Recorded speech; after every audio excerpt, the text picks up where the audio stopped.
ஆண்டவராகிய இயேசு கிறிஸ்துவின் மகா பரிசுத்தமான நாமத்திற்கு ஸ்தோத்திரம் உண்டாவதாக. இன்றைய தினத்தில் நாம் ஆண்டவராகிய இயேசு கிறிஸ்துவின் 2 சாட்சிகளை குறித்த காரியத்தில் தொடர்ந்து சிந்திக்கப் போகிறோம். யார் யார் வரமாட்டார்கள் என்பதை குறித்து இன்றைக்கு தியானிப்போம். இன்றைக்கு கிறிஸ்தவ உலகத்தில் இயேசு கிறிஸ்துவுடைய 2 சாட்சிகள் வருகிறவர்கள் மோசே எலியா என்றும், இன்னொரு சாரார் எலியாவும் ஏனோக்கும் என்றும் சொல்லுகிறார்கள். பைபிளில் இப்படி அல்லது அப்படி என்று ஒன்றும் இல்லை. ஆம் என்றும் ஆமேன் என்றுமே சத்தியம் இருக்கிறது. ஆகவே ஒன்றில் மோசே எலியாவா வர வேண்டும், அல்லது எலியா ஏனோக்கா வர வேண்டும். இது ரெண்டும் இல்லாவிட்டால் வேறு 2 பேர் வர வேண்டும். ஆகவே யார் யார் வரமாட்டார்கள் என்பதை முதலாவது சிந்திப்போம். அப்புறம் யார் வருவார்கள் என்பதை நாம் தியானிப்போம். ஆண்டவருக்கு மகிமை உண்டாவதாக. வெளிப்படுத்தல் 11ஆம் அதிகாரம் 3-4 வசனங்கள். என்னுடைய 2 சாட்சிகளும் இரட்டு வஸ்திரம் உடுத்தி கொண்டிருக்கிறவர்களாய் 1260 நாளளவும் தீர்க்க தரிசனம் சொல்லும்படி அவர்களுக்கு அதிகாரம் கொடுப்பேன். பூலோகத்தின் ஆண்டவருக்கு முன்பாக நிற்கிற 2 ஒலிவ மரங்களும் 2 விளக்குத்தண்டுகளும் இவர்களே. கர்த்தருடைய நாமத்துக்கு ஸ்தோத்திரம் உண்டாவதாக. பூலோகத்தின் ஆண்டவருக்கு முன்பாக நிற்கிற 2 ஒலிவ மரங்களும் 2 விளக்குத்தண்டுகளும் இவர்களே. கர்த்தருக்கு ஸ்தோத்திரம். இப்பொழுது மோசே வருவாரா என்கிறதை குறித்து சிந்திப்போம். எபிரேயர்கள் நிருபம் 9ஆம் அதிகாரம் 27ஆம் வசனத்தில் ஒரே தரம் மரிப்பதும் பின்பு நியாயத்தீர்ப்படைவதும் மனுஷருக்கு நியமிக்கப்பட்டிருக்கிறபடியே என்று எழுதியிருக்கிறது. ஒரு மனுஷன் உலகத்தில் பிறந்தால் ஒரு நாள் மரணமும் உண்டு. பிறக்க ஒரு காலம் உண்டு, இறக்க ஒரு காலம் உண்டு என்று வேதம் சொல்லுகிறது. ஆகவே மோசே இந்த உலகத்தில் பிறந்து ஒரு மனுஷனாக தீர்க்கதரிசியாக வாழ்ந்தவர். இஸ்ரவேல் ஜனத்தை எகிப்தின் அடிமைத்தனத்திலிருந்து விடுதலையாக்கி பாலும் தேனும் ஓடுற கானான் தேசத்துக்கு வழி நடத்தினவர் மோசே. இந்த மோசே தீர்க்கதரிசிகளில் ஒரு பெரிய தீர்க்கதரிசியாக எண்ணப்பட்டார். இவர் ஊழியத்தை நிறைவேற்றி மரித்தார். அவருடைய சரீரத்தை தேவன் அடக்கம் பண்ணினார் என்று உபாகமம் 34ஆம் அதிகாரம் கடைசி பாகத்தில் நாம் பார்க்கிறோம். கர்த்தருக்கு மகிமை உண்டாவதாக. கர்த்தர் மோசேயுடைய சரீரத்தை அடக்கம் பண்ணினார். அவருடைய கல்லறையை ஒருவனும் காணவில்லை என்று சொல்லியிருக்கிறது. மோசே மரித்தார் என்று வேதம் திட்டமாக சொல்லுகிறது. ஒரே தரம்தான் மரணம். கர்த்தருடைய நாமத்துக்கு ஸ்தோத்திரம். ஆகவே மோசே மரித்தார். பல 1000 ஆண்டுகள் ஆகிவிட்டது. இனி மோசே வந்து மரிப்பாரா? வந்து மரிக்க மாட்டார். ஆகவே மோசே வரப்போவதில்லை. மோசையோடு கூட எலியா வருவார் என்று செய்தி கொடுக்கிறார்கள். மோசேயும் எலியாவும் 2 பேர் வருவார்கள் என்று எலியாவை குறித்த காரியத்தை குறித்து பைபிள் என்ன சொல்லுகிறது? மல்கியா தீர்க்கதரிசியின் புஸ்தகம் கடைசி அதிகாரம் 4-5 வசனத்தில் ஆண்டவருடைய வார்த்தை சொல்லுகிறது. கர்த்தர் சொல்லுகிறார், கர்த்தருடைய பெரிதும் பயங்கரமான நாள் வருகிறதுக்கு முன்னே எலியா தீர்க்கதரிசியை நான் அனுப்புகிறேன். அவன் வந்து பிதாக்களுடைய இருதயத்தை பிள்ளைகளிடத்திற்கும் பிள்ளைகளுடைய இருதயத்தை பிதாக்களிடத்துக்கும் திருப்புவான் என்று சொல்லியிருக்கிறது. எலியா 2 பேராக வருவார் என்று சொல்லவில்லை. எலியா தீர்க்கதரிசியை அனுப்புவேன், அவன் வந்து பிதாக்களுடைய இருதயத்தை பிள்ளைகளிடத்திற்கும் பிள்ளைகளுடைய இருதயத்தை பிதாக்களிடத்துக்கும் திருப்பி கர்த்தருக்கு வழியை ஆயத்தப்படுத்துவான். கர்த்தருடைய பெரிதும் பயங்கரமான நாள் வரும் முன்னே. ஹல்லேலூயா. ஆகவே எலியா மட்டும்தான் இங்கே சொல்லி இருக்கிறது. எலியாவுக்கு கூட ஒரு மோசையை சேர்க்கக்கூடாது, அல்லது எலியாவுக்கு கூட இன்னொரு ஏனோக்கை சேர்க்கக்கூடாது. 2 பேரை கொண்டு வரக்கூடாது. இதில் ஒரே ஒருவர் தான், எலியா மட்டும்தான் வருகிறார். கர்த்தருடைய நாமத்துக்கு ஸ்தோத்திரம். எலியா மரணத்தை காணாதபடி வானத்தில் எடுத்துக்கொள்ளப்பட்டார் என்று நாம் ராஜாக்களின் புத்தகத்தில் பார்க்கிறோம். கர்த்தருடைய நாமத்துக்கு ஸ்தோத்திரம். மரணத்தை காணாதபடி சுழல் காற்றிலே கர்த்தர் எலியாவை வானத்துக்கு எடுத்துக்கொண்டார். ஆகவே எலியா வந்து மரிப்பார் என்று எல்லாரும் அபிப்பிராயப்படுகிறார்கள், எபிரேயர் 9:27 படி. ஆனால் ஆண்டவர் இயேசு எலியா வந்தாயிற்று என்று உங்களுக்கு சொல்லுகிறேன் என்றார். மத்தேயு எழுதின சுவிசேஷம் 17ஆம் அதிகாரத்தில் ஆண்டவர் இயேசு பேதுருவை, யாக்கோபை, யோவானை அழைத்து கொண்டு அவர் உயர்ந்த மலையில் போய் ஏறி ஜெபம் பண்ண போனார். அவர் ஜெபம் பண்ணருக்கு முழங்கால் போட்டவுடனே அவருடைய முகம் சூரியனைப் போல பிரகாசித்தது, அவருடைய சரீரம் வெளிச்சத்தை போல வெண்மையாயிற்று.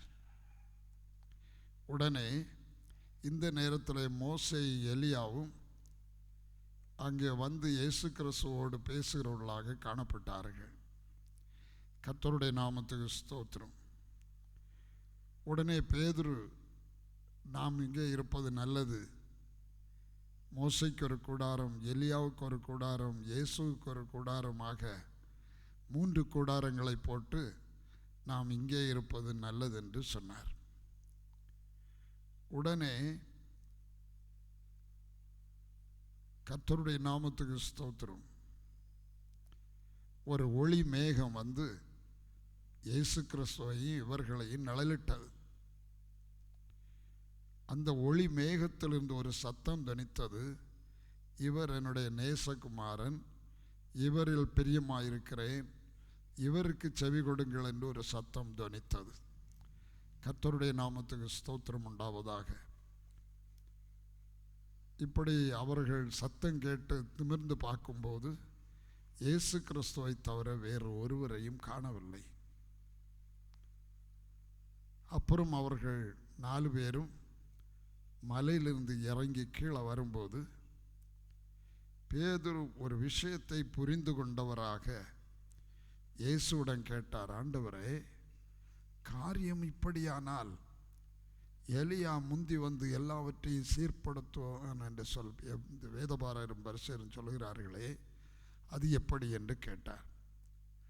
உடனே ஆண்டவர் இயேசு சொன்னார், எலியா வந்து எல்லாவற்றையும் சீர்படுத்துவது மெய்தான், ஆனாலும் எலியா வந்தாயிற்றென்று உங்களுக்கு சொல்லுகிறேன், அவனை அறியாமல் அவனை கொலை செய்தார்கள், அப்படியே மனுஷகுமாரனுக்கும் செய்வார்கள் என்று சொன்னார்.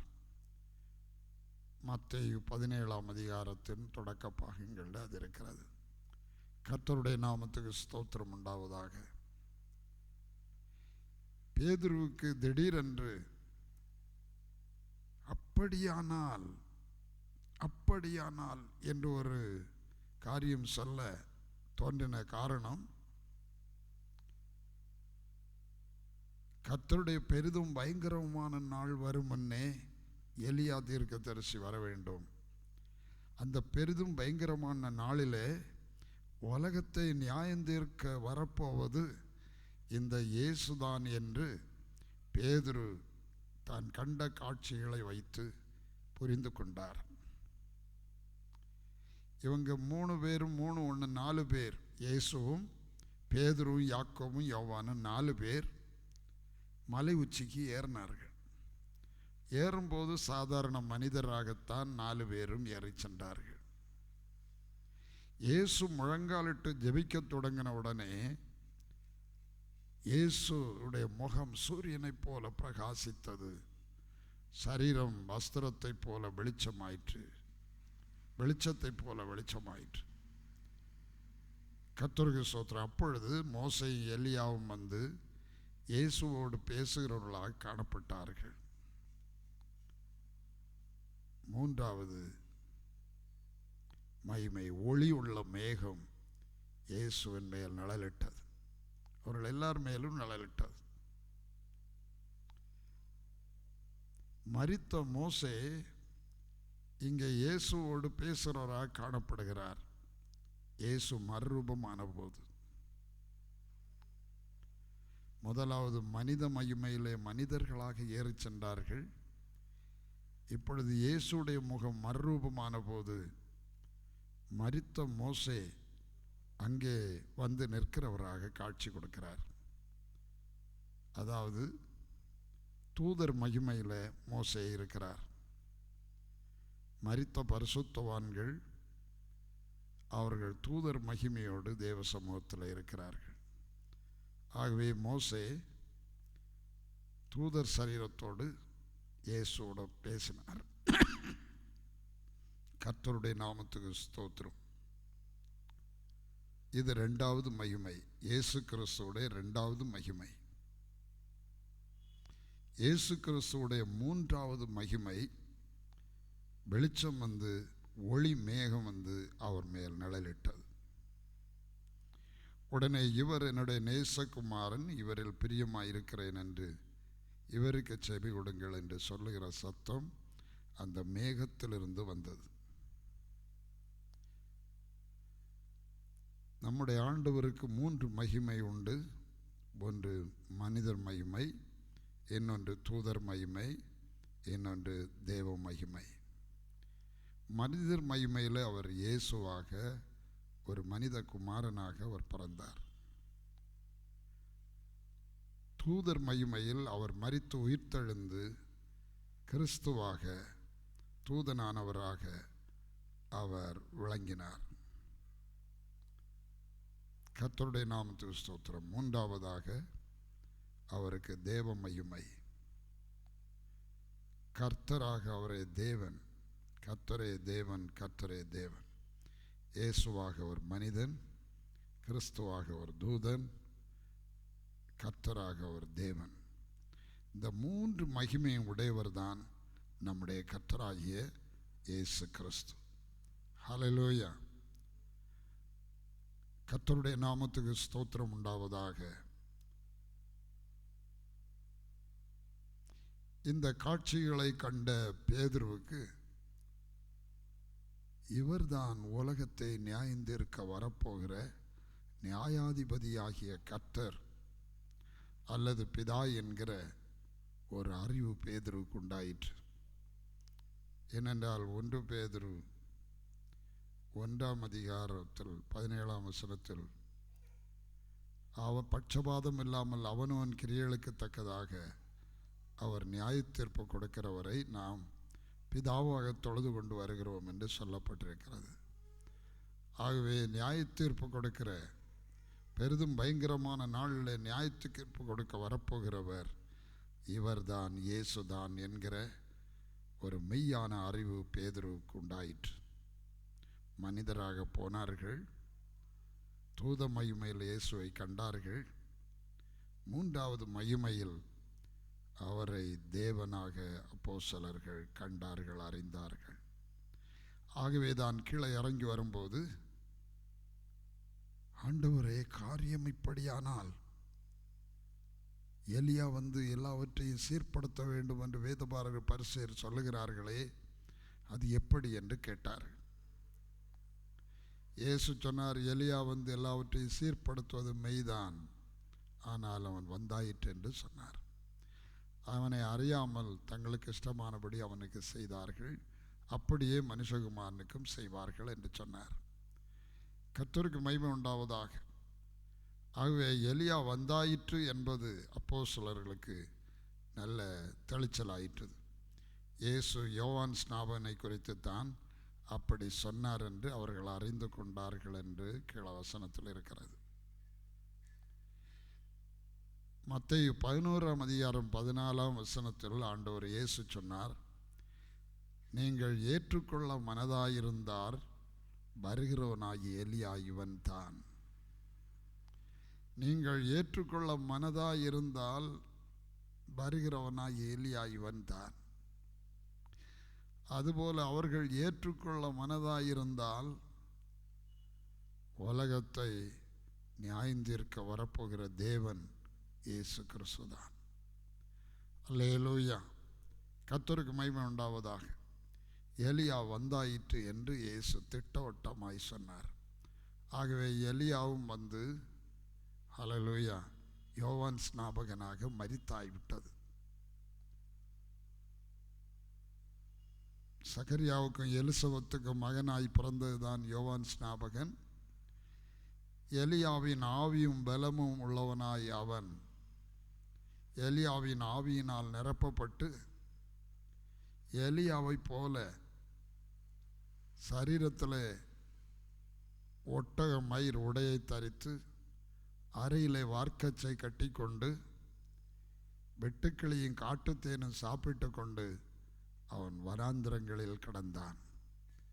கர்த்தருடைய பரிசுத்தமான நாமத்திற்கு ஸ்தோத்திரம். ஆகவே அவன்தான் எலியா என்று இயேசு சொன்னார். நீங்கள் ஏற்றுக்கொள்ள மனதாயிருந்தால் வருகிறவனாகிய எலியா இவன் தான். ஆகவே எலியாவும் வந்தாகிவிட்டது. ஆகவே இனி மோசேயும் வரமாட்டார், எலியாவும் வரமாட்டார். அவர்கள் 2 பேரும் வந்து விட்டார்கள். அவர்கள் 2 பேரும் வருவார்கள் என்று இந்த சபைகள் சொல்ல காரணம், ஒன்று மோசேயும் எலியாவும் அந்த மர்ருவ மலையில் வைத்து மோசேயும் எலியாவும் இயேசுவோடு பேசினதை வைத்து அவர்கள் தான் வருவார்கள் என்று கணிக்கிறார்கள். கணிப்பு நமக்கு தேவையில்லை. வேதத்தின் வெளிச்சம்தான், ரெவலேஷன் தான் நமக்கு தேவை.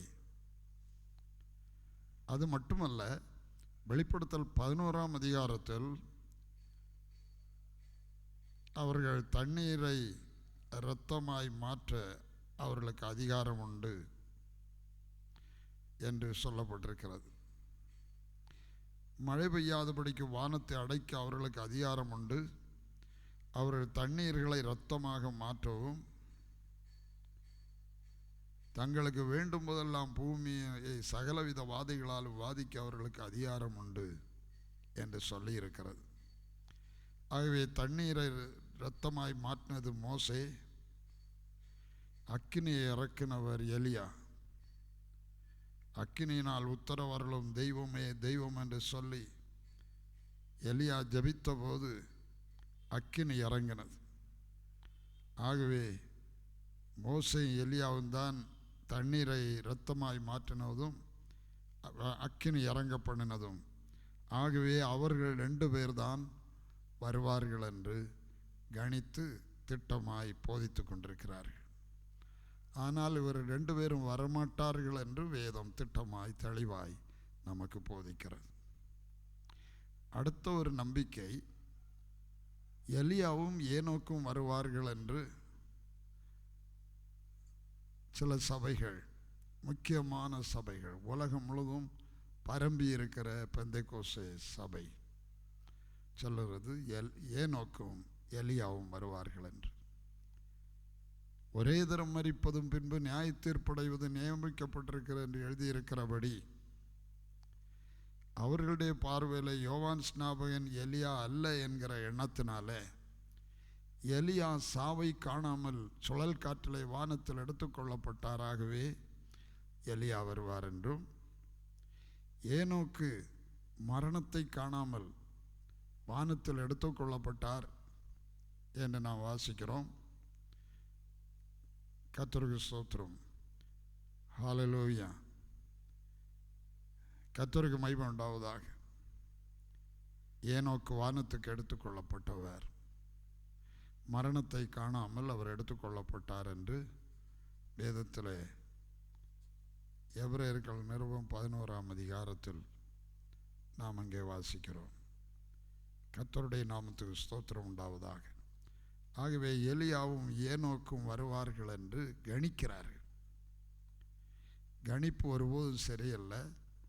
வார்த்தையின் சரியான வெளிப்பாடு தான் உண்மையாக இருக்க முடியும். ஏனென்றால் தேவனுடைய வார்த்தை ஆம் என்று அல்ல என்று இராமல் ஆம் என்றும் ஆமேன் என்றும் இருக்கிறது. கர்த்தருக்கு மகிமை உண்டாகட்டும். எலியா வந்து மரித்தாயிற்று என்று இயேசு திட்டமாய் சொன்ன பின்பு எலியா வந்து மரிக்கவில்லை என்று சொல்லி எலியா வருவார் என்று சொல்லுவது விபரீதமான காரியம். அது மட்டுமல்ல, எலியா மட்டும்தான் வருவார் என்று சொன்னார். மல்கியா 4:5 எலியா யோவான் ஸ்நாபனாய் வந்து மரித்து விட்டார். ஆகவே இனி மரிப்பதற்கு வேற எலியா இல்லை. மிச்சம் ஏனோக்கு மட்டும்தான் உண்டு. அப்போ ஏனோக்கு வருவார் என்று பைபிளில் சொல்லவில்லை. ஆனால் ஏனோக்கு மரணத்தை காணாமல் போனபடியால் அவர் மறுபடியும் வந்து மரிப்பார் என்று யூகிக்கிறார்கள். அவர் மறுபடியும் வந்து மரிப்பதில்லை. அதுபோல ஏனோக்கு எடுத்துக்கொள்ளப்பட்டவர் வந்து மரிப்பார் என்று அதை ஒரு உபதேசமாய் ஸ்தாபிக்க நினைத்தால், இயேசு கிறிஸ்து மணவாட்டி சபையை சேர்த்துக்கொள்ள வரும்போது ஒரு கூட்டம் பேர் மரணத்தை காணாமல் மறுரூபமாக்கப்பட்டு எடுத்துக்கொள்ளப்படுவார்களே, அவர்கள் எல்லாரும் திரும்ப வந்து மரிக்க வேண்டும் என்கிற உபதேசம் வந்துவிடும். அது சரியல்ல. ஒரே தரம்தான் மரணம், பின்பு நியாயத்தீர்ப்பு. ஆகவே ஏனோக்கு இனி வருவதில்லை. ஏனோக்கு மரித்து அவர் நியாயத்தீர்ப்புக்கு போகிறதில்லை. அது மட்டும் இல்லை, மறுரூபமாக்கப்படாமல் பரலோகத்துக்கு செல்ல முடியாது. வேதவசனம் சொல்லுகிறது, மாம்சமும் இரத்தமும் தேவனுடைய ராஜ்யத்தை சுதந்திரிப்பதில்லை என்று ஆண்டவருடைய வார்த்தை சொல்லுகிறது. ஆகவே கர்த்தருக்கு ஸ்தோத்திரம் உண்டாவதாக, எலியாவும் ஏனோக்கும் கூட வருவதில்லை. மோசேயும் எலியாவும் வருவதில்லை. எலியா ஏனோக்கும் வருவார்கள் என்று சொல்லுகிற உபதேசங்களும் தவறு. கர்த்தருடைய நாமத்துக்கு ஸ்தோத்திரம். அப்படியானால் யார் வருவார்கள்? யார் வருவார்கள்? அதுவும் பைபிளில் அழகாக எழுதப்பட்டிருக்கிறது. யார் யார் வருவார்கள் என்று. தானியேல் 12:1 அக்காலத்திலே தன் ஜனத்தின் புத்தருக்காக நிற்கிற பெரிய அதிபதியாகிய மிகாவேல் அக்காலத்தில் எழும்புவான்.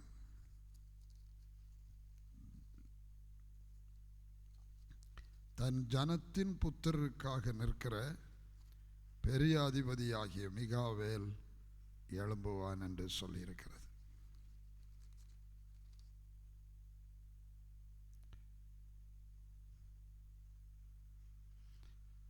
உன் ஜனத்தின் புத்தருக்காக நிற்கிற பெரிய அதிபதியாகிய மிகாவேல் அக்காலத்தில் எழும்புவான். யாதொரு ஜாதியாரின் தோன்றுவது முதல் அக்காலம் மட்டும் உண்டாயிராத ஆபத்து காலம் வரும். அக்காலத்தில் புஸ்தகத்தில் எழுதியிருக்கிறவர்களாய் காணப்படுகிற உன் ஜனங்கள் அனைவரும் விடுவிக்கப்படுவார்கள். மிகாவேல் எழும்புகிற காலத்தில் புஸ்தகத்தில் பேரெழுதப்பட்டிருக்கிற தேவனுடைய ஜனங்கள் எல்லாரும் விடுதலை பெறுவார்கள். புஸ்தகத்தில் பேரெழுதியிருக்கிறது, ஆனால் அவர்களுக்கு சரியான விடுதலை இல்லை. பாய்க்கிற எல்லா சத்துருக்கள் கைகளிலிருந்தும் நாம் விடுதலையாக்கப்பட்டு உயிரோடு இருக்க நாளெல்லாம் பரிசுத்தத்தோடு நீதியோடும் ஊழியம் செய்ய கட்டளையிடுவேன் என்பதுதான் இயேசு கிறிஸ்து சொன்ன வாக்கு தத்துவம். கர்த்தருடைய நாமத்துக்கு ஸ்தோத்திரம். ரட்சிக்கப்பட்ட பிள்ளைகள், தேவ பிள்ளைகள் இருந்தாலும் எதிர் சக்திகளுடைய தாக்குதல்கள், வல்லமைகள் செய்வனைகள், சூனியங்கள், ஏவல்கள், மந்திரவாதங்கள் மற்றும் பலவிதமான இதனாலே கட்டுண்டவர்களாக தேவனுடைய ஜனங்கள் தவிக்கிறார்கள்.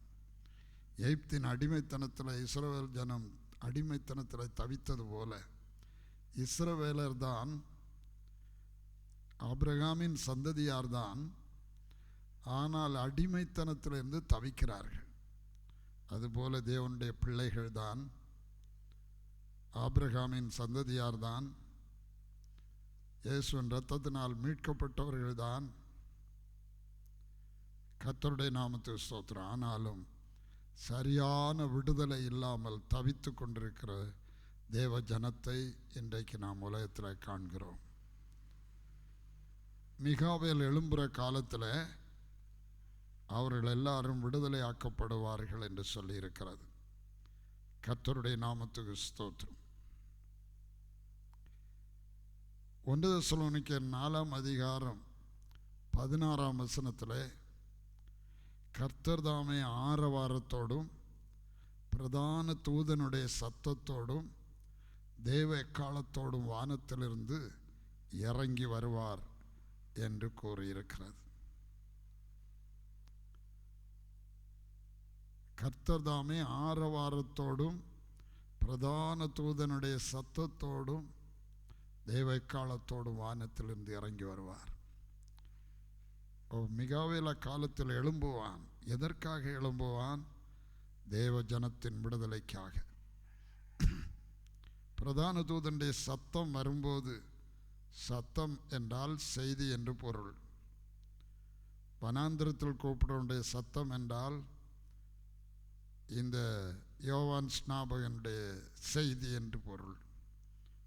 மிகாவேலுடைய பிரதான தூதனுடைய சத்தம் என்று சொன்னால் பிரதான தூதன் மிகாவேலுடைய செய்தி என்று பொருள். கர்த்தருடைய நாமத்துக்கு ஸ்தோத்திரம் உண்டாவதாக. ஆகவே ஒரு செய்தியோடு கூட மிகாவேலை தேவன் எழுப்புவார். தூதன் வர முடியுமா? பலர் என்னிடத்தில் கேட்டிருக்கிறார், தூதர்கள் வர முடியுமா? தூதர்கள் வந்து மரிப்பார்களா? நான் திருப்பி கேட்டிருக்கிறேன், எலியா வந்து மரித்தாரா? எலியாவின் ஆவி யோவான் ஸ்நாபகனில் வந்து தங்கி யோவான் அந்த ஊழியத்தை நிறைவேற்றி தலை சிரச்சேதம் செய்யப்பட்டு யோவான் ஸ்நாபகன் மரித்தார். அல்லேலூயா. எலியாவின் ஆவி யோவான் ஸ்நாபகனுக்குள்ளே வந்து வாசம் பண்ணி அவர் மரித்தார். அதுபோல மிகாவேலுடைய ஆவி ஒரு பரிசுத்தவானில் இறங்கி மிகாவேலுடைய ஊழியத்தை அவன் நிறைவேற்றுவான். அவன் ஒருவன் மட்டுமல்ல, மிகாவேல் மட்டுமல்ல, காபிரியேலும் கூட சேர்ந்துதான் அந்த ஊழியத்தை நிறைவேற்றுவார்கள். மோசே மட்டும்தான் தீர்க்கதரிசி என்று சொல்லப்பட்டு அவர் பிள்ளையாய் பிறந்தார். மோசேயை பாதுகாத்தார்கள். கர்த்தர் இந்த பிள்ளையை மறைத்து இஸ்ரவேலுக்கு இரட்சகனாக தீர்க்கதரிசியாக இருக்கும்படி செய்தார். இங்கே மிகாவேலை தான் குறித்து ஸ்பெஷலாய் சொல்லியிருக்கிறது. ஆனால் காபிரியேலும் கூட உண்டு. தானியேல் 10ஆம் அதிகாரம் கடைசியில் வரும்போது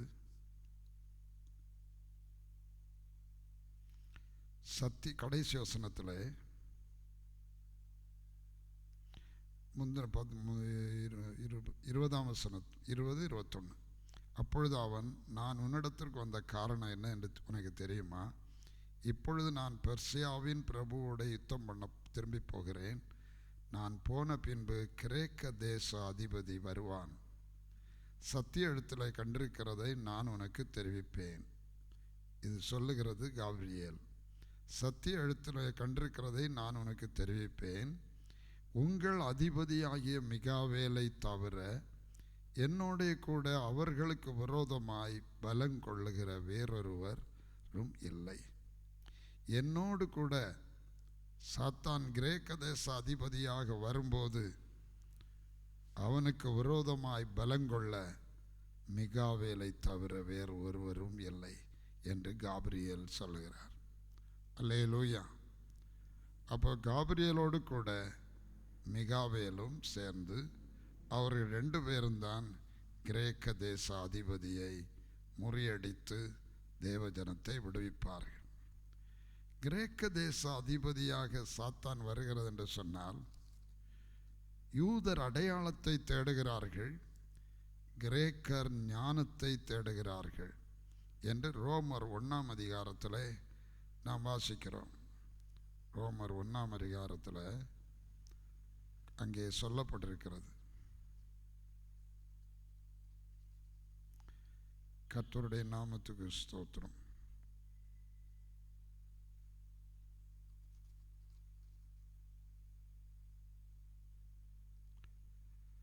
ஹல்லேலூயா, ஹல்லேலூயா, ஹல்லேலூயா.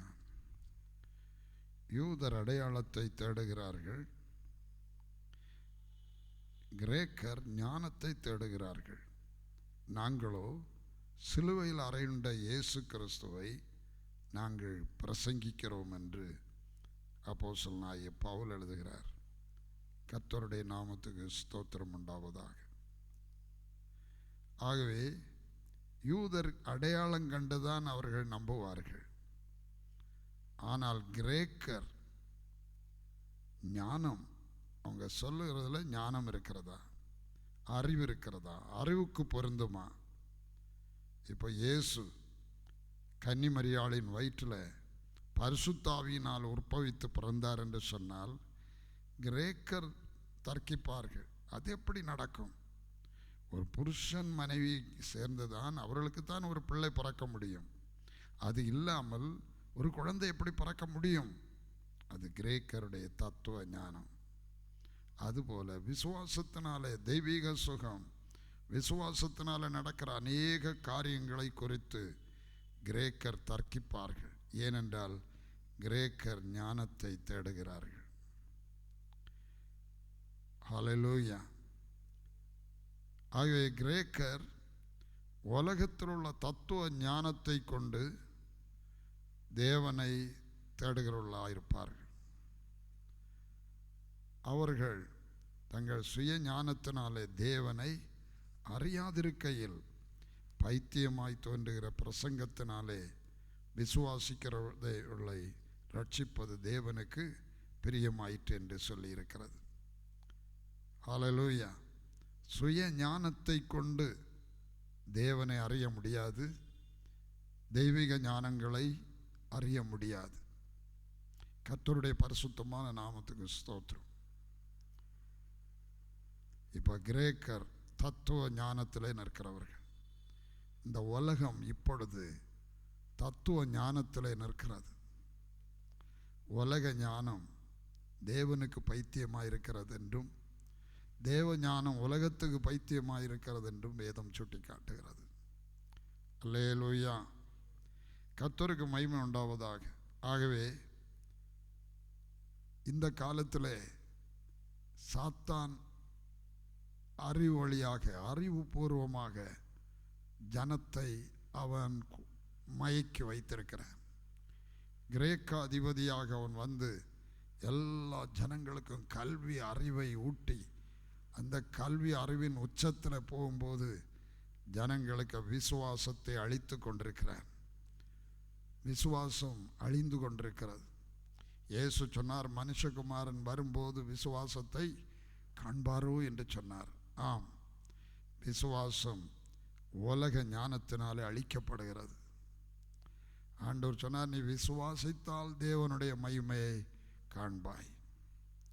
சுய ஞானத்தை கொண்டு தேவனுடைய மகிமையை காண முடியாது. அதை விசுவாசிக்க வேண்டும். அவருடைய வார்த்தையை விசுவாசிக்க வேண்டும். வார்த்தையை விசுவாசித்து தேவனுடைய நன்மைகளை, ஆசீர்வாதங்களை பெற்றுக்கொள்ள வேண்டும். சுய ஞானந்தான், நியாயப்பிரமாண ஞானந்தான் இந்த தேவனுடைய ஆசீர்வாதத்தை அடைய முடியாமல் இருப்பது. அதில் தான் சாத்தான் கிரேக்க தேச அதிபதியாய் வந்து உலகத்தை மயக்கி ஏமாற்றி கொண்டு நிற்பான். அப்பொழுது மிகாவேல காலத்தில் எழும்புவான். தேவஜனத்தை விடுதலையாக்க வேண்டும். சுய ஞானத்தை கொண்டு உலகம் தேவனை அறியாமல் தேவனுக்கு விரோதமான காரியங்களை பேசிக்கொண்டு சொல்லிக்கொண்டும் செய்து கொண்டு இருக்கும்போது சத்தியத்தில் உள்ள கர்த்தருக்கு ஸ்தோத்திரம் ஜீவனை, பலனை, வல்லமை உலகத்துக்கு வெளிப்படுத்தி தேவ ஜனத்தை எல்லாவிதமான பாரம்பரியங்களிலிருந்தும் மனித போதனைகளிலிருந்தும் விடுதலை ஆக்கி சத்தியத்துக்கு சாட்சிகளாய் நிற்க வைத்து மணவாட்டியாக மணவாளன் இயேசுவின் வருகைக்கு ஆயத்தப்படுத்துவதுதான், கர்த்தருக்கு வழியை ஆயத்தப்படுத்துவதுதான் மிகாவேலுடையும் கபிரியலுடையும் வேலை. காபிரியல் சொல்லும்போது சொல்றார், கர்த்தருடைய நாமத்துக்கு ஸ்தோத்திரம்,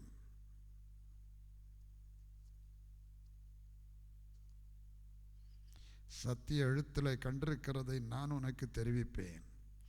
உங்கள் அதிபதியாகிய மிகாவேலை தவிர என்னோடே கூட அவர்களுக்கு விரோதமாய் பலம் கொள்ளுகிற வேறொருவரும் இல்லை.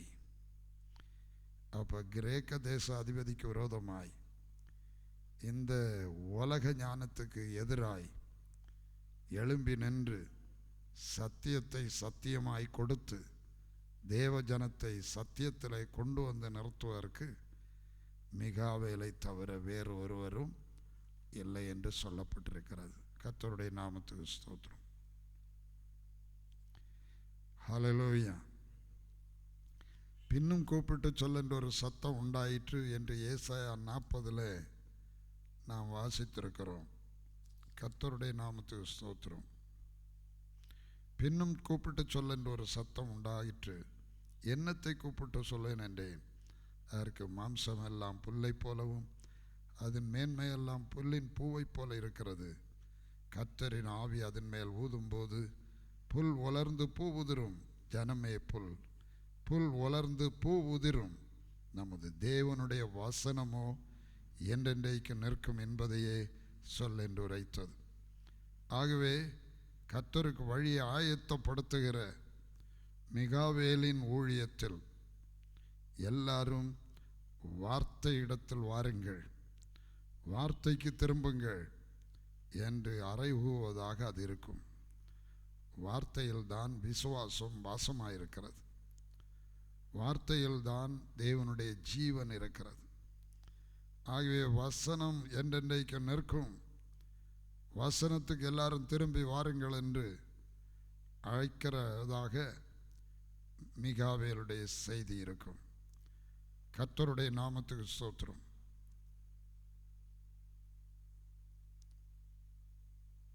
தானியேலில் ஒரு இடத்துல காபிரியல் 21 நாள் உபவாசம் போட்டபோது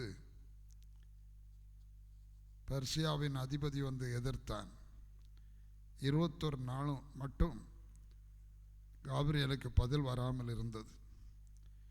மிகாவேல் வந்து அது எதிர்த்த போது பெர்சியாவின் அதிபதி விட்டு விலகி போனான். செய்தி இஸ்ரவேலுக்கு வந்தது. ஆகவே செய்தி இஸ்ரவேல் ஜனத்துக்கு வர வேண்டுமானால் மிகாவேல் எழும்ப வேண்டும். மரியாளுக்கு காபிரியல் தூதன் செய்தியாளனாய் செய்தி கொண்டு வந்தான். அல்லேலூயா. இப்போ செய்தியாளனாய் காபிரியல் வந்தபோது மிகாவேலுடைய துணை இல்லாமல் காபிரியலுக்கு வெற்றி வராது. காபிரியலும் மிகாவேலும் சேர்ந்துதான் இந்த சத்தானிய சக்திகளை எதிர்த்து போராடி தேவ ஜனத்திற்கு பெரிய வெற்றியை தேடித் தருவார்கள். அல்லேலூயா. கர்த்தர் தாமே ஆரவாரத்தோடும் பிரதான தூதனுடைய சத்தத்தோடும் தேவ எக்காலத்தோடும் வானத்திலிருந்து இறங்கி வருவார். அப்பொழுது கிறிஸ்துவுக்குள் மரித்தவர்கள் முதலாவது எழுந்திருப்பார்கள். பின்பு உயிரோடு இருக்கிற நாமும் அவருடைய வருகைக்கு எதிர்கொண்டு போக மர்வமாகி வானத்தில் எடுத்துக்கொள்ளப்படுவோம் என்று 1 தெசலோனிக்கேயர் 4 அதிகாரம் 16 வசனத்திலும் கீழையும் சொல்லியிருக்கிறது.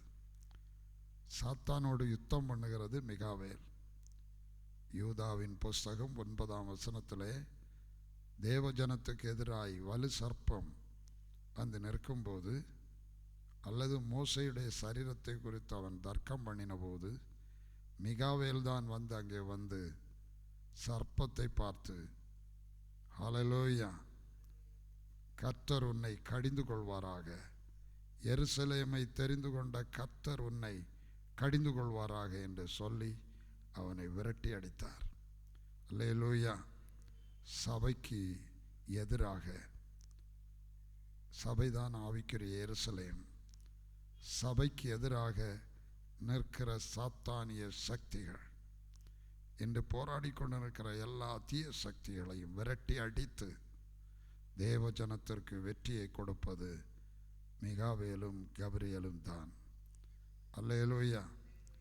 மிகாவேல் வெளிப்படுற காலத்தில் வேதவசனம் சொல்லுகிறது, யாதொரு ஜாதியாரும் தோன்றாமல் அக்காலம் மட்டும் உண்டாயிராத ஆபத்து காலம் வரும் என்று தானியேல் 12 நாம் பார்க்கிறோம்.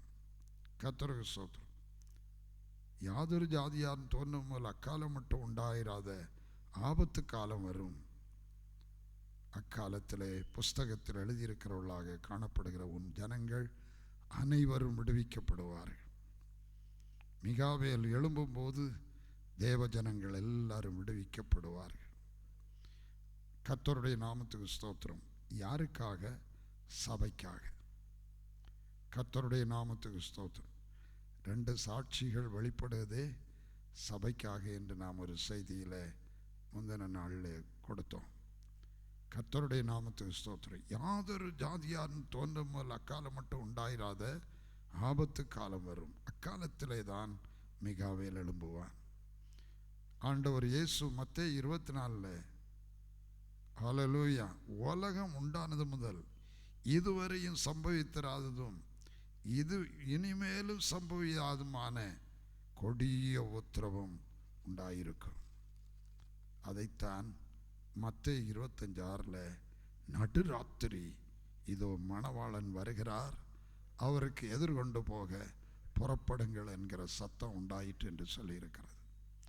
இதோ மணவாளன் வருகிறார், அவருக்கு எதிர்கொண்டு போக புறப்படுங்கள் என்கிற சத்தம், அதுதான் மிகாவேலின் சத்தம். தேவ ஜனத்தை, சபையை மணவாளன் இயேசுவின் வருகைக்காக ஆயத்தப்படுத்துகிற, கர்த்தருக்கு வழியை சபை பண்ணுகிற ஊழியம் செய்தி. அப்பொழுது பெரிய அசைவு உண்டாகிறது. எல்லாரும் எழுந்திருந்தார்கள். புத்தி உள்ள கன்னிகள் எழுந்திருந்தார்கள், புத்தி இல்லாதவர்கள் எழுந்திருந்தார்கள். உலகமே வியக்கத்தக்கதாக அந்த ஊழியம் உலகத்தில் நடக்கும். யாதொரு ஜாதியாரும் தோன்றுமல் அக்காலம் மட்டும் உண்டாயிராத ஒரு கொடிய ஆபத்து காலம், அதுதான் ராத்திரி காலம் என்று சொல்லியிருக்கு. நடுராத்திரி. நடுராத்திரின்னா ஒருவரும் கிரியை செய்யக்கூடாத காலம், எல்லாரும் தூங்குற காலம், எல்லாரும் நித்திரை மயக்கமாக இருக்கிற காலம், சத்ரு எல்லாரையும் மயக்கி போட்டிருக்கிற ஒரு காலம். இந்த காலம் நித்திரை மயக்கத்தில் எல்லாம் மயங்கி இருக்கிற ஒரு காலம். இஸ்ரவேலில் ராஜா இல்லை, அவனவன் தனக்கு சரி போனபடி செய்து வந்தான் என்று சொல்லி இருக்கிறபடி, அவனுக்கு தனக்கு தெரிந்திருக்கிறபடி அவரவரும் தங்களுக்கு சரி என்று காண்கிறதை போதித்தும் செய்து கொண்டும் இருக்கிற ஒரு காலம் இது. அப்போ எல்லா இடர்களும் நீக்கப்பட வேண்டும். இடர்கள் நீக்கப்படுவதற்காக மத்தேயு 13ஆம் அதிகாரத்தில் ஆண்டவர் அருமையாக சொல்லுகிறார். கர்த்தருடைய நாமத்துக்கு ஸ்தோத்திரம். 13ஆம் அதிகாரத்தில்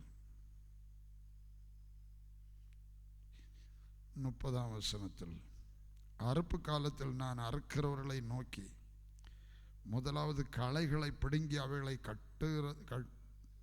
சுட்டரிக்கிறதுக்கு கட்டுகளாக கட்டுங்கள், கோதுமையையோ என் களஞ்சியத்தில் சேர்த்து வையுங்கள் என்பேன் என்று சொன்னான் என்றார். அல்லேலூயா. அறுப்பு காலத்தில் அறுக்கிறவர்கள் தேவதூதர்கள் என்று கர்த்தருக்கு ஸ்தோத்திரம். அதனுடைய அர்த்தத்தை ஆண்டவர் சொல்லிக் கொடுக்கிறார். 39ஆம் வசனம், அவைகளை விதைக்கிற சத்துரு பிசாசு, அறுப்பு உலகத்தின் முடிவு, அறுக்கிறவர்கள் தேவ தூதர்கள். ஆதலால் களைகளை சேர்த்து அக்கினியினால் சுட்டரிக்கிறது போல இவ்வுலகத்தின் முடிவிலே நடக்கும். மனுஷகுமாரன் தம்முடைய தூதர்களை, இயேசு தன்னுடைய தூதர்களை அனுப்புவார். அவர்கள் அவருடைய ராஜ்யத்தில் இருக்கிற, அவர் ராஜ்யம் சபை, அவருடைய ராஜ்யத்தில் இருக்கிற சகல இடரல்களையும், இடரல்கள் என்றால் இடரலான உபதேசங்கள், சகல இடரல்களையும் அக்கிரமம் செய்கிறவர்களையும் சேர்த்து அவர்களை அக்கினி சூளையிலே போடுவார்கள். அங்கே அழுகையும் பற்கடிப்பும் உண்டாயிருக்கும். அப்பொழுது நீதிமான்கள் தங்கள் பிதாவின் ராஜ்யத்திலே சூரியனைப் போல பிரகாசிப்பார்கள். தேவ பிள்ளைகள் எழும்பி பிரகாசிப்பார்கள். சகல இடர்களை நீக்கி தேவ ஜனத்துக்கு விடுதலை கொடுக்கிற ஊழியம் கடைசி ஊழியம். அதுதான் மிகாவேலும் கபிரியேலும் 2 சாட்சிகள் வந்து நிறைவேற்றுகிற ஊழியம். கர்த்தருக்கு ஸ்தோத்திரம் உண்டாவதாக. கேட்கிறதுக்கு காது உள்ளவன் கேட்க கடவன் என்று சொன்னார். மத்தேயு 24:31 வலுவாய் தொனிக்கும் எக்காள சத்தத்தோடு அவர் தம்முடைய தூதர்களை அனுப்புவார். அவர்கள் அவரால் தெரிந்து கொள்ளப்பட்டவர்களை வானத்தின் ஒரு முனை முதற்கொண்டு மறுமுனை வரைக்கும் 4 திசைகளிலிருந்து கூட்டி சேர்ப்பார்கள். உலகத்தின் 4 திசைகளிலிருந்து கர்த்தர் அனுப்புகிற கடைசி ஊழியம், மிகாவேல் கபிரியேல் சேர்ந்து நடத்துகிற ஊழியத்தில் சகல இடர்களை அவர்கள் நீக்குவார்கள். 2 சாட்சிகளுடைய செய்தியிலே கழிந்த நாளிலே நாம் அதை சிந்தித்தோம். 2 சாட்சிகள், அவர்களை அறியாமல் ஒரு செய்தி இந்த உலகத்துக்கு வராது. எல்லாவற்றையும் அவர்கள் அறிவார்கள். 2 கேருபீன்கள் நடுவிலிருந்து கர்த்தர் மோசேயோடு பேசினார். கேருபீன்கள் நடுவிலிருந்து கர்த்தர் பேசும்போது முதலாவது அந்த சத்தம் கேருபீன்களுக்கு தான் கேட்கும், தூதர்களுக்கு தான் கேட்கும். பின்பு மோசேயோ மற்ற பக்தன்மாரோ கேட்பார்கள். ஆகவே இந்த தூதர்களுடைய ஊழியத்தில் ஹல்லேலூயா அவர்கள் பலமாய் தொனிக்கும் எக்காள சத்தத்தோடு, வலுவாய் தொனிக்கும் எக்காள சத்தத்தோடு வானத்திலிருந்து இறங்கி வருவார்கள். ஹல்லேலூயா. அவர்கள் அவரால் தெரிந்து கொள்ளப்பட்டவர்களை வானத்தின் ஒரு முனை முதற்கொண்டு மறுமுனை வரைக்கும் 4 திசைகளில் வந்து தெரிந்து கொள்ளப்பட்ட ஜனத்தை கூட்டி சேர்ப்பார்கள். மணவாளன் இயேசுவின் வருகைக்காக. கர்த்தருடைய நாமத்துக்கு ஸ்தோத்திரம் உண்டாகட்டும். ஆகவே நாம் ஒரு கொடிய காலத்தில் இருக்கிறோம். தேவ ஜனங்கள் ரட்சிக்கப்பட்ட தேவ பிள்ளைகள் என்கிற பெயரில் இருந்தாலும் பல பல பல விதமான தவறான போதனைகளிலும், ஹல்லேலூயா, மனித பாரம்பரிய போதனைகளிலும் சிக்குண்டு கட்டப்பட்டவர்களாக, விடுதலை இல்லாதவர்களாக, சரியான விடுதலையற்றவர்களாக தவிக்கிற போராடுற ஒரு காலம். இந்த காலம் ராக்காலம், கொடிய ராக்காலம் வருகிறது. ஹல்லேலூயா. ஆகவே அவைகளுக்கெல்லாம் தப்பி நாம் இயேசு கிறிஸ்துவுக்கு முன்பாக நிற்க நாம் பாத்திரவான்களாய் எண்ணப்படும் பொருட்டு விழித்திருந்து ஜெபம் பண்ணி நாம் ஆயத்தப்பட வேண்டும். கர்த்தருடைய பரிசுத்தமான நாமத்திற்கு ஸ்தோத்திரம் உண்டாவதாக. ஹல்லேலூயா, ஹல்லேலூயா. ஆகவே மோசேயும் எலியாவும் வரமாட்டார்கள், எலியாவும் ஏனோக்கும் வரமாட்டார்கள். ஆனால் வருகிறவர்கள் கர்த்தருக்கு ஸ்தோத்திரம் மிகாவேலும் கபிரியேலும் என்று வேதவசனம் திட்டமாய் சொல்லுகிறது. கர்த்தருடைய நாமத்துக்கு ஸ்தோத்திரம் உண்டாவதாக. ஹல்லேலூயா. கர்த்தர் நாம் யாவரையும் ஆசீர்வதிப்பாராக. ஹல்லேலூயா. ஜெபிப்போம். எங்கள் நல்ல ஆண்டவரே இயேசு கிறிஸ்துவே, உம்முடைய வருகை நெருங்கி கொண்டிருக்கிறது. சத்துருவும் வெள்ளம்போல் எழும்பி கொடிய ராக்காலத்தை உண்டாக்கி, இருளை உண்டாக்கி, தேவஜனத்தோடு போராடி, தேவஜனத்துடைய இருதயங்களை மயக்கி, சத்தியத்தின் வெளிச்சத்தில் சரியான விசுவாசத்தோடு நிற்க விடாதபடி போராடி கொண்டிருக்கிற ஒரு கொடிய ராக்காலத்தில் இருக்கிறாப்பா. இயேசு கிறிஸ்துவே, நாங்கள் விழித்திருந்த ஜெபம் பண்ண, போராடி ஜபிக்க, ஜபித்து இயேசப்பாவுடைய கிருபையினால் நாங்கள் ஜெயம் எடுத்து இயேசு கிறிஸ்துடைய வருகையில் உமக்கு முன்பாக நிற்க பாத்திரவான்களாய் மாறுவதற்கு ஜெபம் பண்ணி விழித்திருக்க கிருபை தாரும். செய்தியை கேட்ட ஒவ்வொரு மக்களையும் ஆசீர்வதியும், ஒவ்வொருவரையும் ஆசீர்வதியும், ஒவ்வொருவரையும் கிருபையினாலும் இரக்கங்களினாலும் முடிச்சூட்டும், ஒவ்வொருவரையும் பரிசுத்தப்படுத்தும். நான் பரிசுத்தர் ஆகினால் நீங்களும் பரிசுத்தராயிருங்கள் என்று சொன்னீரே. பரிசுத்தம் இல்லாமல் ஒருவனும் தேவனை தரிசிப்பதில்லை என்று சொன்னீரே. பரிசுத்தமாகிறதை முக்கியமான காரியமாய்க்கொண்டு எல்லாரும் சத்தியத்தால் பரிசுத்தமாக்கப்பட்டவர்களாய் மாற கிருபை செய்யும். நமது தேவனுடைய வசனமோ என்றென்றைக்கு நிற்கும். வசனம்தான் பரிசுத்தப்படுத்துகிறது. உம்முடைய சத்தியத்தினாலே பரிசுத்தமாக்கும். உம்முடைய வசனமே சத்தியம் என்று சொன்னீரே சப்பா. ஆகினால எங்களை பரிசுத்தப்படுத்துகிற சத்தியத்தில் எல்லாரும் நிலைநிற்க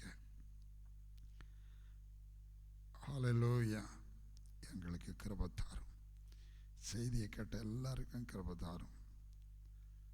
சந்தேகங்கள் ஒருவேளை இருக்குமானால் கேட்டு சந்தேகங்களை நிவர்த்தி செய்து கொள்ள கிருபை அளியும். யாவரையும் ஆசீர்வதியும். இயேசுவின் நாமத்தில் ஜெபங்கேளும் பிதாவே. ஆமென், ஆமென்.